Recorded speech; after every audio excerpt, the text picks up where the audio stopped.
Hello friends, this is इनके Mishra and you are watching इनके Mishra classes. इस वीडियो में आप सीखेंगे use of can in English speaking. English speaking में आप कैन का प्रयोग किस प्रकार से कर सकते हैं, या फिर रिटन इंग्लिश हो या फिर कॉम्पिटिटिव इंग्लिश हो। कैन का यूज़ बहुत ही मायने रखता है, बिल्कुल, क्योंकि कंपटीशन में भी इससे ज़रूर क्वेश्चन पूछी जाती है और स्पोकन के लिए तो बिल्कुल इम्पॉर्टेंट ही है। तो ज़रूरी है कि आज आप कैन के बारे में जितना ज़्यादा से ज़्यादा जानकारी हो, मैं आज आपको बताने जा रहा हूँ। कैन का प्रयोग क्यों किया जाता है आप देख सकते हैं। पॉसिबिलिटी, कैपेबिलिटी, पावर, एबिलिटी, इन सब चीज़ों के लिए कैन का प्रयोग किया जाता है। गांव में हम देखते हैं कैन मीन्स सकना, लेकिन यह फिर सकता है, लेकिन क्या यह स्पोकन या फिर कंपटीशन की पढ़ाई में सिर्फ सकना या सकता है जान लेने से काम चलेगा क्या?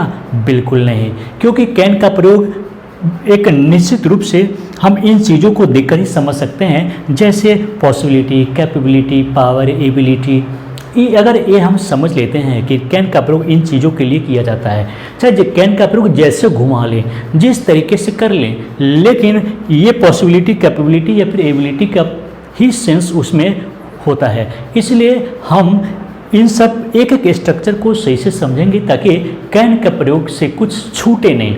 अधिक से अधिक मैं आपको बताने का प्रयास कर रहा हूँ, लेकिन ज़रूरत है कि आप इस वीडियो को अंत तक देखें ताकि ज़्यादा से ज़्यादा आपको समझ में आ पाए। तो आगे बढ़ने से पहले आप इस वीडियो को लाइक कर लीजिए। चलिए, अगर आप पहली बार इस चैनल पर हैं तो आप इस चैनल को सब्सक्राइब कर लीजिए और बेल आइकन जरूर दबाइए। तो चलिए शुरू करते हैं, फिर से समझते हैं कैन का प्रयोग हम क्यों करेंगे। पॉसिबिलिटी के लिए करेंगे। कैन से हम 90% पॉसिबिलिटी का बोध करते हैं। कोई भी कार्य हो सकती है, अगर 90% संभावना है कार्य के होने का, तो हम कैन का प्रयोग करेंगे। अब है कैपेबिलिटी का प्रयोग। कैपेबिलिटी कैन से होता है। अगर आपको कैपेबिलिटी में क्षमता का बोध कराना है तो इसके लिए आप कैन का ही प्रयोग करेंगे। पावर में भी क्षमता, तो इसके लिए दोनों चीज़ के लिए आप कैन का यूज करेंगे। अब है एबिलिटी, जहाँ पर योग्यता की बात हो, इसमें भी आप कैन का प्रयोग करेंगे। तो क्या कहाँ कहाँ करना है? पॉसिबिलिटी, कैपेबिलिटी, पावर और एबिलिटी, यानी कि संभावना 90% हो तो कैन का प्रयोग करेंगे। अगर आपके पास कैपेबिलिटी, क्षमता हो किसी कार्य के करने की, वहाँ पर कैन का प्रयोग करेंगे, और योग्यता है उसमें भी कैन का प्रयोग करेंगे। तो चलिए अब आगे बढ़ते हैं, एक एक करके देखते हैं। सबसे पहले हम देख लेते हैं subject plus can plus V1 plus subject. एक बात याद रखें, यहाँ पर तीन जो सेंटेंस लिखा हुआ है, ये तीनों पॉसिबिलिटी, कैपेबिलिटी और एबिलिटी को बताता है। जैसे she can pass the exam, वह परीक्षा पास कर सकती है। इसका मतलब क्या हुआ? ये संभावना, यहाँ पर अब ये संभावना बता रहा है कि पास कर सकती है, संभावना है, मतलब 90% उम्मीद है कि वो परीक्षा पास कर सकती है, पॉसिबिलिटी है। She can not break it. अब यहाँ पर एक और चीज़ ध्यान देना है, कैन और नॉट की बहुत बड़ी दोस्ती है, अलग नहीं रह सकता। इसे क्या तो कांट लिखिए या कैन नॉट ज्वाइंट करके, सटा करके ही लिखिए, क्योंकि दोनों में इतनी दोस्ती है कि मे नॉट, शुड नॉट की तरह अलग अलग नहीं रह सकता। यह हीर रांझा और लैला मजनू की तरह है। तो कैन नॉट एक साथ आप लिखेंगे सटा करके, तो she can not break it, she can not break it. अगर पावर या फिर कैपेबिलिटी को दिखाता है, वो she can not break it, यानी कि क्षमता नहीं है, वह नहीं तोड़ सकती है। यू कैन स्पीक इंग्लिश, तुम अंग्रेजी बोल सकते हो। अब यहाँ पर एबिलिटी का बोध होता है, तुम अंग्रेजी बोल सकते हो, एबिलिटी का बोध होता है। अगर किसी में योग्यता है तो हम कैन का प्रयोग करेंगे, बताएंगे ही कैन स्पीक इंग्लिश, वह अंग्रेजी बोल सकता है। आई कैन स्पीक इंग्लिश, मैं अंग्रेजी बोल सकता हूँ। तो एबिलिटी को बताने के लिए, योग्यता बताने के लिए कैन का प्रयोग करेंगे। अब आगे नेक्स्ट स्ट्रक्चर को देखते हैं कैन का प्रयोग के लिए। Subject can be plus noun और एडजेक्टिव। जैसे अगर आपको कहना है you can be a doctor, possibility यहाँ पर भी है। हर जगह कैन का प्रयोग जैसे भी कर लें, पॉसिबिलिटी का प्रयोग, कैपेबिलिटी, एबिलिटी, इनमें से कोई होगा ही। तो she can be a doctor, और डॉक्टर बन सकती है और डॉक्टर हो सकती है।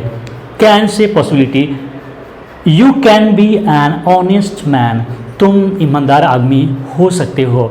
तो यहाँ पर भी पॉसिबिलिटी है। तो कोई बनने की बात हो तो यहाँ पर बी लगा करके, बी का यूज करके हम कर सकते हैं, लेकिन यहाँ पर भी पॉसिबिलिटी की बात है।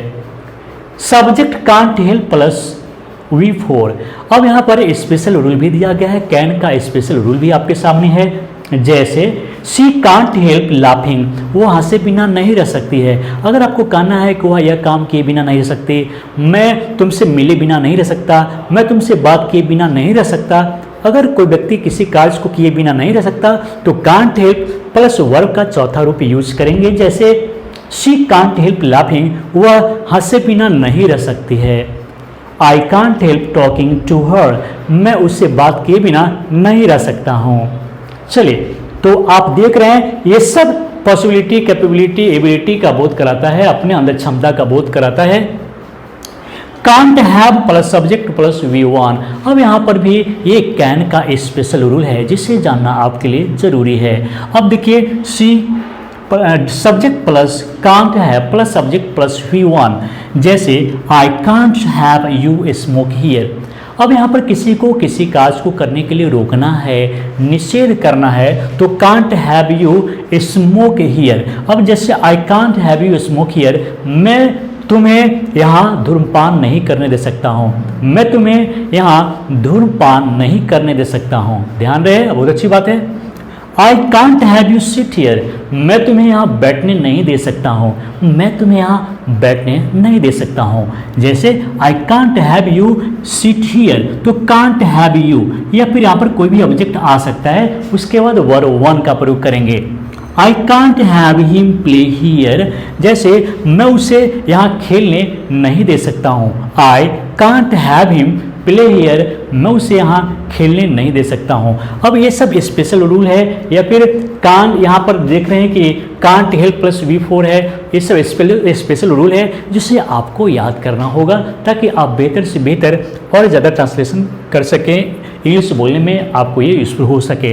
अब आगे देखते हैं, लेकिन याद रहे कि आप जितने भी स्ट्रक्चर यहाँ पर बता रहे हैं हम आपको, उन सभी पर बहुत सारी सेंटेंस को आप बनाएंगे ताकि ये सब आपके जुआ पे आ जाए, बहुत ज़्यादा ज़रूरी है।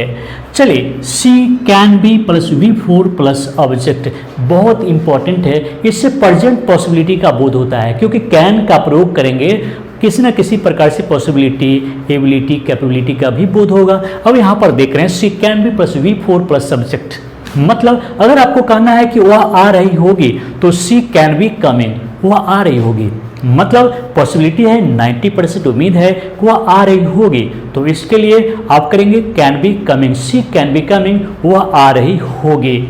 सी कैन बी स्टडिंग, वह पढ़ाई कर रही होगी, सी कैन बी स्टडिंग, वह पढ़ाई कर रही होगी, तो सी कैन बी स्टडिंग।